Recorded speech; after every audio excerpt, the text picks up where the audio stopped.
Então, no capítulo 3 agora, Paulo vai começar a adentrar na real preocupação dele ao escrever essa carta, que é de fato mostrar aos Gálatas que eles fazem parte do povo de Deus, mesmo sem cumprirem a lei da Torá. Paulo está mostrando que aquilo que Cristo realizou em favor deles é suficiente para que eles possam ter a plena convicção de que também fazem parte da descendência de Abraão, ou seja, fazem parte do povo de Deus. Então ele começa chamando a atenção, ele diz: ó Gálatas insensatos, né? Ele chama a atenção dizendo assim: poxa vida, vocês ouviram, vocês aprenderam, vocês entenderam, e agora vocês estão questionando aquilo que foi anunciado para vocês. Quem vos fascinou para que vocês tivessem essa mudança? Fascinar é uma palavra pesada, forte, porque ela fala assim: quem enfeitiçou vocês? Quem realizou tanta influência sobre vocês ao ponto de vocês ficarem enfeitiçados dessa forma, né? Terem se perdido no meio do caminho? A ideia que Paulo transmite aqui, quem vos fascinou, é quando alguém é profundamente manipulado. Sabe quando uma coisa é muito clara, mas a pessoa não consegue enxergar? Você está de fora, você fala assim: mas a pessoa não está vendo que está errado, mas a pessoa não consegue enxergar, porque ela está fascinada, ela está enfeitiçada. Você fala assim: olha, pensa bem, não faz sentido o que você está falando. Não, faz sim. Né? A pessoa acha que faz sentido, ficou fascinada, ficou enfeitiçada. É essa expressão que Paulo está usando aqui.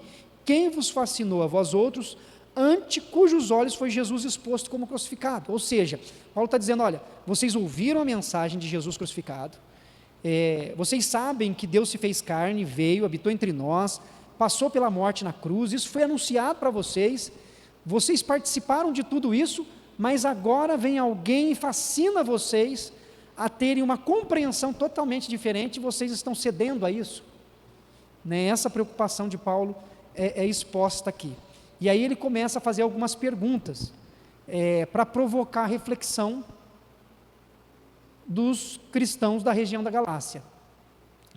Uma das formas que Paulo vai usar aqui de comunicação são essas perguntas que leva os leitores a refletir, a pensar. Porque uma das coisas que pode ser prejudicial para nós é a falta de reflexão, de pensamento. Às vezes a gente entra em algumas coisas sem pensar, você já reparou? A gente repete as coisas sem pensar. Na minha terra, lá em Assis, o pessoal falava assim: tem os papagaios de pirata, né? Você já ouviu essa expressão, né? Com certeza, né? Que, ou seja, a pessoa falou, você repete, né? E às vezes você nem pensa naquilo que você está repetindo. A gente não consegue, às vezes, ter a lucidez necessária de pensar se aquilo faz sentido. Não, peraí, por quê?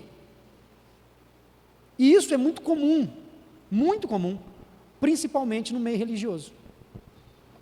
A religião, ela se torna uma massa de manobra, então ela é perigosa. Ao mesmo tempo que a religião, ela tem o propósito benéfico, que é de fazer com que as pessoas se aproximem de Deus, tenham uma relação com Deus, que elas possam se aproximar do sagrado, dessa comunhão bendita com Deus, ela pode se tornar também uma ferramenta de manipulação, porque aquilo que é religioso é repetido, e a gente pode ver isso. Às vezes nós temos dificuldades de enxergar isso dentro do nosso convívio religioso, certo? A gente tem dificuldade às vezes de enxergar isso dentro do nosso convívio, mas quando você para e olha outras religiões, é mais fácil você enxergar isso, não é? Se você vai lá e olha alguém que é de uma religião, vamos pegar religiões monoteístas mesmo, alguém que é do Islã, né? Quando você olha alguém, você fala assim: olha, como é que a pessoa consegue pensar assim, repetir isso? Você não consegue fazer isso? O próprio judaísmo, né? O judaísmo que não crê que Cristo veio, que não seja um judeu messiânico, tem muitas coisas na sua atitude, no seu comportamento que vai ser questionado. Quando você olha para outros, você consegue enxergar, mas olha como é que é incrível, às vezes a gente enxerga no outro, mas a gente não enxerga na gente. A gente não consegue parar para pensar em algumas coisas, refletir, falar: não, peraí, será que isso faz sentido? Será que está certo? Não, peraí, como é que é? É difícil, por causa do lugar que a gente ocupa.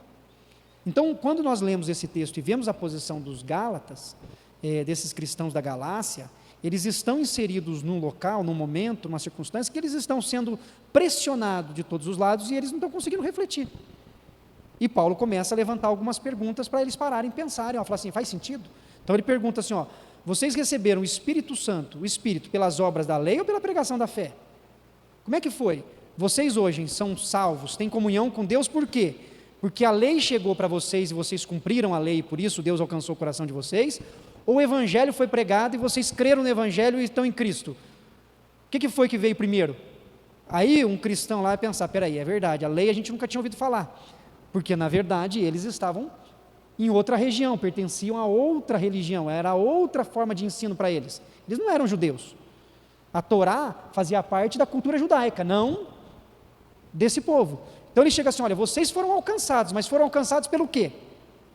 Foi pelas obras da lei ou foi pela pregação da fé? Aí quem para pensar, fala assim, foi pela pregação da fé, né? É verdade, não, a gente ouviu falar quando Paulo veio aqui, pregou o Evangelho para a gente, falou de Jesus, foi assim que a gente ouviu. Agora que a gente está ouvindo falar que existe a Torá, que existe a lei, e não sei o que. Você está vendo a necessidade do processo de reflexão? Porque senão a pessoa vai sendo envolvida. E ele continua, sois assim insensatos, que tendo começado no Espírito, estejais agora vos aperfeiçoando na carne? Olha, vocês começaram no Espírito, o Espírito de Deus convenceu vocês, de que vocês são pecadores, vocês estão caminhando com Deus, o Espírito está moldando vocês, mas agora vocês acham que vocês vão ser moldados por Deus, se adequando à exigência dos judeus de se circuncidar, de ter que cumprir os rituais, é assim, você começa no Espírito e agora vai para a lei que foi dada, e esses ritos que foram postos, está vendo Paulo? Ele está falando assim, olha, pensa bem, não siga as coisas sem reflexão, terá sido em vão que tantas coisas sofrestes, tudo que vocês passaram foi em vão, porque agora vocês vão ter que se adequar ao que os judeus cristãos estão querendo, se é que na verdade foram em vão, aquele pois que vos concede o Espírito e que opera milagres entre vós, porventura o faz pelas obras da lei ou pela pregação da fé? O que Deus faz na vida de uma pessoa, o que Deus faz na vida de vocês, é por causa da obra da lei, é pelo que vocês praticam, ou é pela graça dele que é transmitida pela proclamação do Evangelho que molda o coração de vocês? O que transforma a vida? É a vontade humana de querer fazer algo ou é a graça de Deus que opera em nós e efetua tanto o querer quanto o realizar? Mais ou menos isso que o apóstolo Paulo está colocando, ou seja, se depender da obra humana, da força humana, nós não conseguimos. A lei, ela se revelou para que ela apontasse o erro. Por exemplo, por que nós sabemos que nós estamos errados? Nós sabemos que estamos errados em alguma coisa por causa da lei. A lei, ela nos traz o peso de consciência, né? Então, ela mostra, fala assim, não, olha, errou. Ok. Ela apresenta o erro. Mas a lei transforma o ser humano? Se a lei transformasse o ser humano, pelo tanto de lei que existe, nós viríamos todos bem, respeitando o direito uns dos outros, não viríamos? Porque existe lei para tudo. E para coisas que não existem, vai se criando leis. É necessário ter leis. Mas a lei transforma o ser humano? É pecado caluniar? É crime caluniar? Porque existe diferença de crime e pecado, né? É crime, a calúnia é crime? Você pode abrir um processo contra alguém por calúnia? Pode. É lei. Isso impede do bendito caluniar alguém? Não impede, impede. Pelo contrário, a pessoa só acha ruim que ela caluniou depois que ela é processada. Antes, se ela não for processada, ela continua caluniando. Não é assim? Ou seja, a lei não transforma, a lei ela só revela, ela só mostra, ela só é um conjunto de éticas que apresenta o que é correto e o que é incorreto no convívio em sociedade e no convívio na comunhão com o próprio Deus. Mas quem transforma de fato o ser humano é a graça de Deus em Cristo Jesus, senão não há transformação. Então Paulo está mostrando isso, falando assim, olha, a lei ela existe, não é que a lei é ruim, não é que a lei ela esteja errada, não é isso, porque tudo que Deus colocou é algo importante, é algo necessário, mas o que ele está mostrando é que a lei em si, ela não gera transformação, É só a graça de Deus que molda. Então, uma das coisas que Paulo está colocando aqui, que a gente vai conversar, não é que a sua atitude, a sua ação, ela é desconsiderada. Quando ele está dizendo a respeito da lei, se o que nós recebemos foi o Espírito pelas obras da lei ou pela pregação da fé, e quando ele coloca tudo isso, se aperfeiçoar na carne, ele não está dizendo a respeito da não necessidade de fazermos o que é bom, de fazermos o que é correto. Não é isso que está posto em evidência pelo apóstolo Paulo. O que o apóstolo Paulo está trazendo para os Gálatas e que serve para nós é que é o seguinte: a transformação, ela precisa ser do coração, na nossa comunhão com Deus de forma genuína, porque senão as ações externas, elas não representarão a verdade que está dentro de nós. Não adianta. Não é que externamente não importa o que a gente faça. É que, se não houver uma transformação da parte de Deus genuína no nosso coração, o externo é secundário. Porque não adianta você estar fazendo algo, mas o seu coração estiver contrário à própria vontade de Deus. Essa é a questão interna e externa, não é uma separação, porque nós somos um todo. Querendo ou não, a gente acaba praticando atos ou falando coisas que estão dentro do coração da gente. A gente pode se esforçar para fazer o que é certo, mas uma hora ou outra, aquilo que está no coração da gente se revela. Numa palavra, numa atitude, numa explosão, porque você não consegue se controlar, se autocontrolar 24 horas, certo? Você tenta, você vai lá. Só que chega uma hora que você não aguenta mais, não tem remédio controlado que dá conta. Você fala, vamos tomar um remedinho para ajudar, né? Daí você vai, você toma, você vai, mas chega uma hora que a gente explode. Por quê? Porque está no coração da gente. É a graça de Deus que nos transforma, portanto precisamos buscar essa comunhão com Deus, e é isso que Paulo está enfatizando para nós aqui, né? Esse interior, essa comunhão, que não se separa do exterior, não se separa, é um todo, mas que as atitudes exteriores refletem o nosso coração. Quando ele fala, aqui em Gálatas ainda, sobre as obras da carne, por exemplo, né, você vai ver que obras da carne está muito ligada a ações externas, né? Vai falar sobre ações pecaminosas, vamos dizer assim, que nós cometemos. Mas quando ele fala do fruto do Espírito, são coisas que se demonstram também de maneira externa. Mansidão, longanimidade, amor, é externo também. Por quê? Porque quando se trata da vida humana, de como nós nos comportamos, de como nós vivemos, não tem essa distinção do que é externo e do que é interno, nós somos um todo. Mas às vezes a gente tem o hábito de separar isso tudo, né? A gente acha que fé, e aí a gente vai entrar já nos próximos versos, fé é só acreditar, é só crer, no sentido de ter um dogma no qual eu me apego. E a gente se esquece que fé é essa vida de comunhão com Deus que engloba todas as áreas da nossa vida. Não dá para separar. Não tem como a gente fazer isso. Eu sou um cristão, sou uma bênção, eu creio tudo certinho. Mas as minhas atitudes eu penso diferente, né? Assim, eu creio em Deus, mas se eu puder falar mal, eu falo mesmo. Né? Não, eu creio em Deus, eu confio que Jesus morreu, mas perdoar eu não perdoo, não. Eu dou um boi para não entrar numa briga, mas também, se entrar, eu dou uma boiada para não sair. Está vendo assim como é que não encaixa? Agora, a lei consegue fazer isso? A lei consegue fazer isso? Não consegue. Você entra com a petição na justiça, você entra lá com o documento porque se sentiu lesado por alguma coisa. Aí o juiz determina a sentença. Se você achar que não está certo, você vai se sentir injustiçado do mesmo jeito. Você vai falar, está vendo aí, eu tinha direito a isso e o juiz decretou que eu não tinha. Eu tinha que receber isso aqui, ele falou que eu tinha que receber 30% do que eu achei que eu tinha que receber. Ou então, outro lado, nossa, não, ele tinha direito, mas não era tudo isso. A gente sempre vai achar que não está correto ou alguém foi prejudicado. Por quê? Porque a lei, ela não consegue satisfazer a necessidade do coração humano. Não tem jeito, não tem jeito. É só a graça de Deus. Só a graça. Então, a gente precisa entender esses versículos que Paulo está dizendo assim, olha, vocês fazem parte do povo de Deus, vocês fazem parte da família, mas é pela graça de Deus, pela ação de ouvir. Os outros versos, e aí também se alguém quiser falar depois, a gente já vai conversando, Diz assim, ó, versículo 6 em diante. É o caso de Abraão. Então agora Paulo começa a dar um exemplo. É o caso de Abraão, que creu em Deus, e isso lhe foi imputado para a justiça. Sabei, pois, que os da fé é que são filhos de Abraão. Ora, tendo a Escritura previsto que Deus justificaria pela fé os gentios, pré-anunciou o Evangelho a Abraão.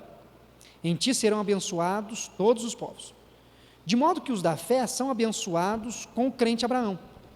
Todos quantos, pois, são das obras da lei, estão debaixo de maldição, porque está escrito: maldito todo aquele que não permanece em todas as coisas escritas no livro da lei, para praticá-las. E é evidente que pela lei, ninguém é justificado diante de Deus, porque o justo viverá pela fé. Ora, a lei não procede de fé, mas aquele que observar os seus preceitos, por eles viverá. Cristo nos resgatou da maldição da lei, fazendo-se Ele próprio maldição em nosso lugar, porque está escrito: maldito todo aquele que for pendurado em madeiro, para que a bênção de Abraão chegasse aos gentios em Jesus Cristo, a fim de que recebêssemos pela fé o Espírito prometido. Então, olha só, a partir daqui, Paulo começa a dar o exemplo de Abraão. Por que ele dá o exemplo de Abraão?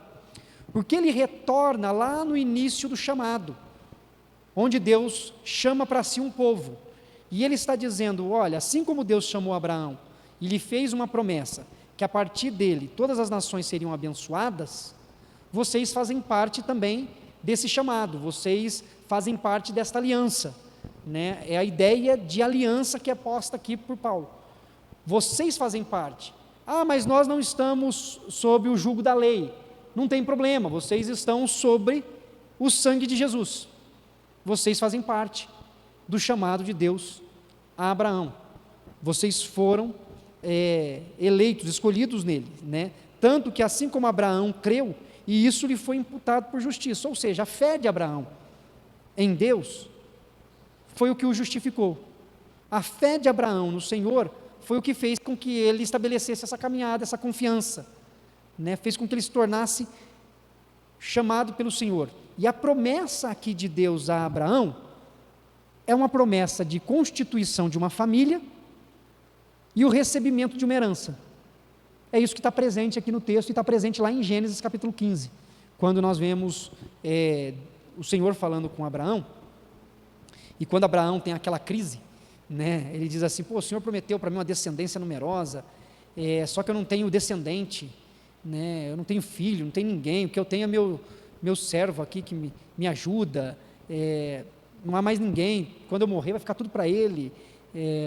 Aí Deus fala: não, eu vou preparar para você, você terá um filho, né, o filho da promessa.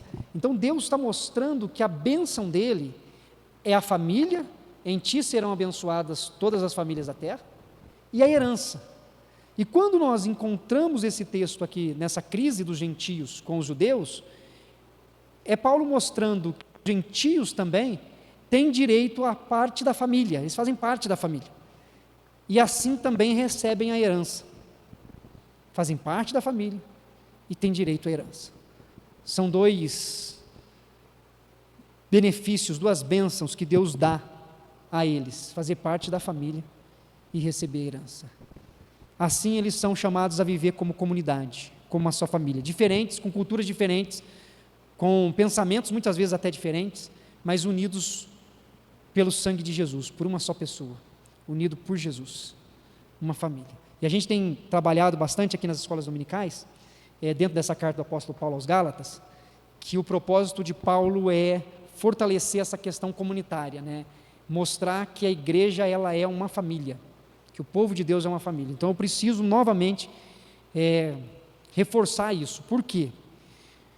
Porque a igreja de Cristo precisa ser família. Esta é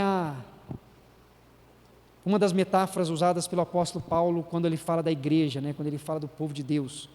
Ser família, a gente saber conviver uns com os outros, amar uns aos outros. Imagine você que nesse contexto, os gentios estão se sentindo deslocados. Já teve algum momento que você não se sentiu parte da sua própria família? Né? Quando acontece alguma coisa, ou tem famílias que às vezes fazem bullying com algum membro da família, né? Tem alguém que é mais difícil, olha lá quem chegou, né? Está o churrasco de família, chega alguém, ai, nossa, né? Tem alguém que sempre é posto de lado, às vezes, tem aquela dificuldade de convívio, e etc. Isso não pode acontecer no seio da família, né? A família tem que conviver, tem alguns que são difíceis, tem gente difícil na família? Não sei nas famílias de Mojimirim, acho que não, né? Porque as famílias são tudo belezinha, né? Né, Arthur? Tudo tranquilo. Tem os espalha-rodinha na família, né?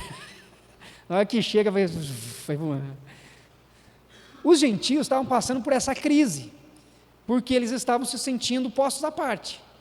E Paulo está trabalhando, mostrando assim, não, vocês fazem parte da família. E é isso que nós precisamos, buscar em Deus que nos ajude a construir como comunidade, nós somos família. Hoje nós temos as dificuldades grandes em relação a relacionamentos. Isso no ambiente familiar, que se reproduz na comunidade eclesiástica, está presente no ambiente profissional, vai para todos os relacionamentos. E nós precisamos lutar contra isso. Hoje os relacionamentos são descartáveis. Nós vivemos uma geração em que os relacionamentos são descartáveis. E isso poderia ter acontecido nesse momento da história da igreja. Se os gentios não obedecessem os judeus cristãos, de que eles tinham que obedecer a Torá, eles poderiam ser postos de lado e dizer, não, então vocês não são crentes não, né? Vocês não estão firmes no nosso propósito, vocês não fazem parte. Mas Paulo está insistindo, dizendo, olha, isso não é verdade, vocês não podem ceder a isso, fiquem firmes, vocês fazem parte, o justo vai viver pela fé, né? Pela sua confiança em Deus, pela fidelidade de Deus. E então, para nós hoje, o que nós precisamos buscar é ter relacionamentos mais profundos, que sejam fortalecidos ao invés de serem descartáveis. Relacionamentos descartáveis. Tem um livro que fala sobre relacionamentos líquidos, né? Sociedade líquida, e trabalha com o conceito das relações serem descartáveis. O líquido é porque ele passa, né? Você não segura. Diferente de algo sólido, algo líquido, você vai colocar água na mão, se você for na praia e você fazer concha com a mão e pegar água, rapidamente ela vai começar a vazar pelos vãos dos dedos, e daqui a pouco você não vai ter mais água na mão, né? E os relacionamentos hoje são postos assim. Então é muito fácil as pessoas romperem relacionamento. Tem situações que são mais complicadas, que são mais delicadas, que precisa de acompanhamento mais próximo. Sim, existe, certo? A gente não pode também aqui generalizar e dizer que não existem relações que são abusivas, que são tóxicas, que geram um mal que precisa ser tratado, né? Mas, por outro lado, e a minha perspectiva é trabalhar com outro problema, não com esse hoje, é que nós temos relacionamentos que por razões fúteis são descartáveis. Falou que eu não gosto, não vou mais. É? A pessoa falou para mim algo que eu não gostei. A pessoa falou de uma maneira educada, foi uma pessoa que falou para o seu bem. Então, às vezes é bom, é necessário ouvir, né? Não foi agressiva, não foi autoritária, falou com você, mas falou uma coisa que te confrontou, que às vezes era preciso. É bom, mas às vezes tem gente que não pode mexer no alecrim dourado, né? Tem uns que, ela pode falar, mas ela não pode ouvir. Não é assim? Tem gente que gosta de falar tudo que pensa, mas não pode ouvir nada que os outros pensam. Então, aí vai se criando as dificuldades de relacionamento e as pessoas vão deixando de ter contato. Não vou mais, não quero mais. E isso vai em todos os relacionamentos. Casamento. Hoje, muitos casamentos são descartáveis, né? Pessoal, não gostei, não quero mais. Já falei, tem crises que são mais complicadas, que precisam ser melhores observadas? Tem. Mas hoje, às vezes, coisas que na hora que você para ver, para conversar, não tem razão, não tem motivo para. Não quero mais. E isso vai para a comunidade cristã também, para os relacionamentos eclesiásticos. Às vezes as pessoas têm dificuldades, não gostam de um, não gostam do outro, e isso vai minando o convívio da própria igreja. A igreja vai se dividindo. Antigamente se chamava assim, na igreja tem panelinha. Vocês lembram dessa expressão? Faz tempo que eu não ouço, né? Assim, as panelinhas, porque vai se criando grupos e vai se dividindo pessoas. Nesse período aqui, estava tendo panelinha. Era o grupo dos judeus messiânicos e os grupos dos gentios. E para que pudesse ter uma interação na cabeça dos judeus cristãos, os gentios tinham que se adequar ao que eles queriam. Olha como as dificuldades vão surgindo e vão caminhando, né? E Paulo está dizendo, olha, não, vocês estão certos, vocês creem em Cristo, fiquem firmes, fiquem perseverantes. Olha o exemplo de Abraão, em Abraão foi prometido que serão abençoados todos os povos, vocês são abençoados, né? Lembre-se que a lei, ela aponta aquilo que nós não conseguimos fazer, porque quem descumpre um mandamento da lei é culpado de todos eles. Então, suponhamos que você fez tudo certo, mas você deu falso testemunho, pronto, você acabou, é culpado. E olha que a gente está olhando aqui, o que eu estou citando, os 10 mandamentos, né? Mas tem umas leis lá que fala até de barba, dependendo do jeito que você cortar a barba, você está em pecado. Né? Olha como é que são as coisas, né? É muito cultural isso. Então você precisa ter uma leitura, uma releitura, mais consciente, coerente, porque senão você comete absurdos. Né? Pode ler lá, pega Levítico, Número, Deuteronômio, né? Cortou a barba, está pecado. Né? Então, tem muitas coisas que precisam ser revistas na nossa vida de comunhão com Deus e saber amar e aceitar aqueles que estão à nossa volta. Unidade, comunhão, é algo que nós precisamos buscar. A igreja precisa buscar uma unidade constante daqueles que vivem pela fé. E eu queria, caminhando aqui para o encerramento, que nosso horário já avançou, explicar esses últimos versos, porque eles são importantes, porque são muito importantes, né? Porque Paulo está dizendo assim, olha, a lei, ela aponta para o caminho, a lei, ela mostra aquilo que precisa ser corrigido no coração humano, mas ela nos amaldiçoa, por quê? Em que sentido? Não que a lei é maldita, é que a lei mostra o quanto nós somos pecadores, certo? A lei, ela não é suficiente, eu retomo, né, para nos transformar, ela é suficiente para nos alertar, para nos tornar cientes do erro. E aí ele vai dizer que Cristo nos resgatou da maldição da lei, fazendo-se Ele próprio maldição em nosso lugar. Como que nós vencemos o poder da lei que nos acusa? Só pela ação do Espírito de Deus na nossa vida, nos tornando filhos de Deus e nos redimindo pelo sacrifício de Jesus. É o amor de Jesus que nos transforma. E aí ele vai citar Levíticos, ele vai dizer, olha, maldito todo aquele que for pendurado em madeiro, isso está na lei. Se alguém morreu pendurado numa cruz, pendurado em madeira, é maldito. Essa é a lei. E Cristo se fez maldito em nosso lugar, mesmo sendo Ele o próprio Deus encarnado e perfeito em suas ações, para que a bênção de Abraão chegasse aos gentios, para que os gentios pudessem dizer, nós somos de Deus, nós somos parte da família de Deus, e para que recebessem pela fé o Espírito prometido, para que pudessem ter a certeza que o Espírito de Deus habita neles. Em outras palavras, para que nós pudéssemos ter a certeza que o Espírito de Deus habita em nós. Né? Nós somos templos do Espírito Santo de Deus.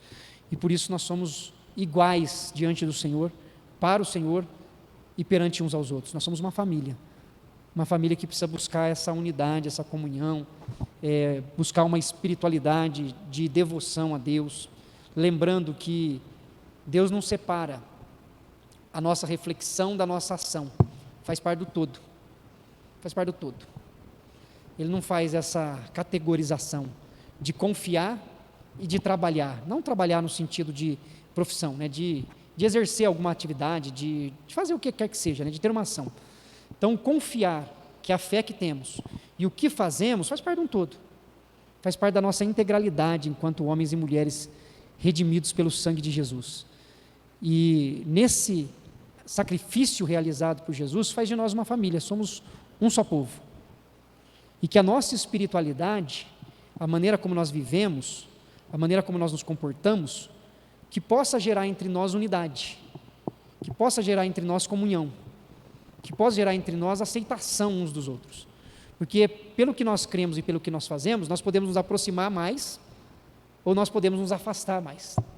Não é assim? Ou a gente se aproxima ou a gente se afasta. Ou a gente ama e acolhe, ou a gente rejeita e condena. Não tem jeito, faz parte. Né? Ou a gente olha com compaixão, ou a gente olha com julgamento. Não tem jeito, o olhar já fala muito. Você sabe quando alguém olhou para você, te acolhendo, e quando olhou te desfazendo. Você sabe.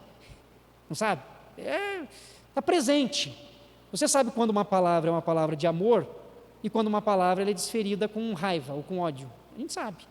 A gente sabe quando uma atitude promove a unidade ou quando uma atitude promove o ego. A gente sabe. Às vezes a gente pode até querer se enganar, aí entra a religião, fingir que não aconteceu. Né? Ah, não. Mas lá no fundo, a gente sabe. Né? Então que a gente busque essa unidade, que a gente se esforce no sentido de se render ao Senhor Jesus, para que nós sejamos mais unidos, para que nós sejamos uma comunidade que exale o amor, que exale o bom perfume de Cristo Jesus. Amém? Nós temos 2 minutos, dá tempo da gente orar, né? A gente vai ter um tempo de oração, mas eu queria que você orasse nesse momento, e orasse de maneira específica, nesse tema que nós falamos hoje, pela unidade. Que Deus nos ajude a sermos irmãos e irmãs que promovem a unidade, que amam o próximo, que acolhe aquele que está em luta, que tem sensibilidade no falar, que tem atenção no ouvir, que saiba acolher desde a mais tenra criança até o mais idoso, que nós sejamos homens e mulheres que tenham compaixão daqueles que estão no processo de amadurecimento, de aprendizado, seja pela mudança de fases da adolescência, da juventude, ou até mesmo do amadurecimento espiritual. Que nos lembremos que somos uma família, que Cristo se fez maldição para pagar o preço dos nossos pecados e nos tornar uma só família.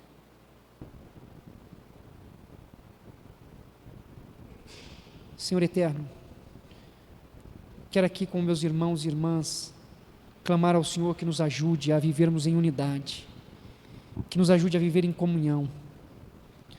Senhor eterno, que possamos de fato, ó Pai eterno, compreender que o Senhor fez de nós um só povo, que o Senhor fez de nós, ó Pai eterno, uma só família, lavada e redimida pelo sangue de Jesus, que nós ouvimos o Evangelho e cremos, e que esse Evangelho tem nos transformado de maneira completa, que a nossa fé não seja limitada à questão da convicção teórica, mas que seja uma fé vivenciada em todos os aspectos da nossa comunhão contigo e com o nosso irmão. Renova as nossas forças, ó Pai, abençoe as nossas famílias aqui, abençoe a nossa família como um todo, e aonde quer que os nossos irmãos e irmãs estejam nessa manhã, que eles se sintam envolvidos pelo amor do Senhor também, ó Pai.